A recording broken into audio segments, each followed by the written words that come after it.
ভবঘুরে বাঙালির বরাবরের ডেস্টিনেশন দীপুদা, দীঘা, পুরী, দার্জিলিং।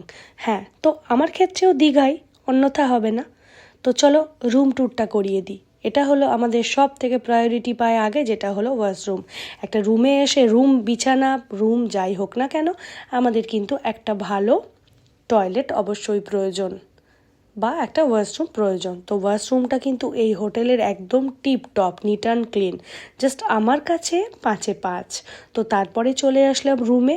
হ্যাঁ, বলতে পারো রুমটা হয়তো একটু ছোট তুলনামূলক, ওই মোটামুটি 1 কাপেল আর একটা 4-5 ইয়ার্সের বেবি থাকলে নো প্রবলেম, অ্যাডজাস্টেবল।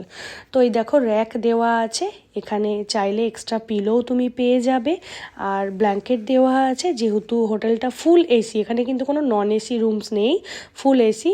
আর এবার চলে যাব হোটেলের মেইন আকর্ষণ, সেটা হলো ব্যালকনি। এই যে ব্যালকনিটা, এখানে দাঁড়িয়ে জাস্ট হাওয়া, আর এই যে একটা সুন্দর ভিউ। কিসের ভিউ চলো তোমাদের দেখিয়ে দিচ্ছি। তো দেখো, এবার তোমরা দেখে বুঝেই গেছো কিসের ভিউ। হ্যাঁ, এটা হলো পুল ভিউ।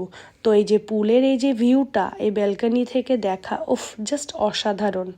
ছুটিটা জাস্ট জমে গেছে। একটু পরেই ঝাঁপ দেবো আমরা সবাই মিলে এই পুলে। তো এই হোটেলটার নাম তোমাদের বলি, এটা হলো পিকুস প্যারাডাইজ। এটা হলো ঢেউসাগর যে নতুন সি বিচটা হয়েছে, সেখান থেকে ওয়াকিং ডিস্টেন্স, মানে তোমরা পায়ে হেঁটেই যাতায়াত করতে পারবে ঢেউসাগর, বা নিউ দীঘা থেকেও মোটামুটি কাছে। রুম ট্যারিফও বেশ সস্তা, আর 11 থেকে বুকিং করেছিলাম।